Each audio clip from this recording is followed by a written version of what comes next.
Jade does look like a normal 13-year-old girl having fun with her dance friends at a dance competition. But what they don't see is in the dressing room, her putting bobby pins in her mouth, her putting pieces of fuzz in her mouth, her constant anxiety.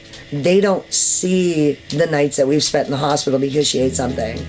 They don't see the picking up things off the floor and putting it in her mouth. They don't see that. We all know the anxiety is only going to get worse. And with the anxiety getting worse, the PICA gets worse.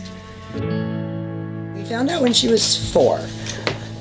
She went from the normal toddler, putting everything in her mouth, to taking her shoes off and licking the dirt from her shoes, sneaking tissues and toilet paper and paper towels, and it wouldn't stop. It was continuous. We went from the normal toddler putting everything in our mouths to now we're 4 and we're still putting everything in our mouth.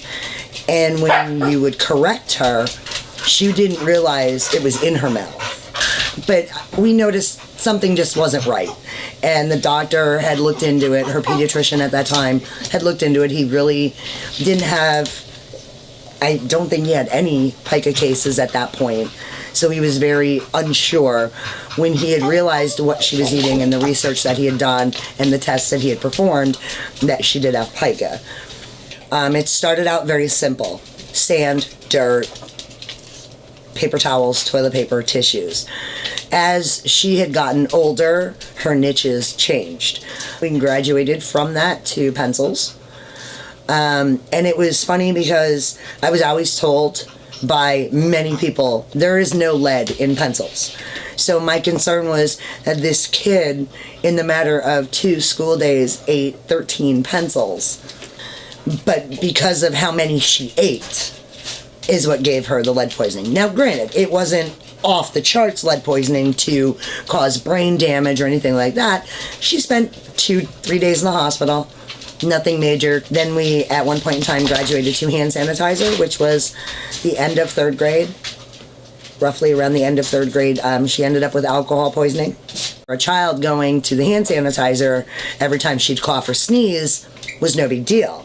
Well, Jade would make herself cough and sneeze just to get to that hand sanitizer, because to her it was like a drink of water to you and I.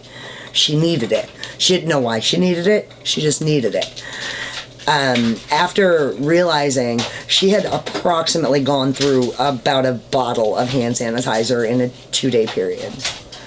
Unfortunately, she doesn't have that connection in her brain that says, this is not okay.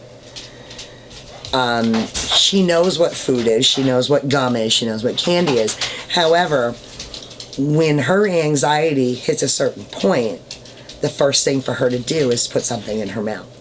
It's a day-to-day, hour-to-hour battle, because you don't know what the next thing is that she's going to put in her mouth. My anxiety is through the roof. The only time my anxiety is at rest is when she's asleep.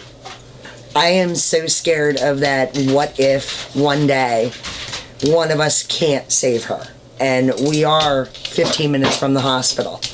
That 15 minutes is life or death. I am terrified of what could be next.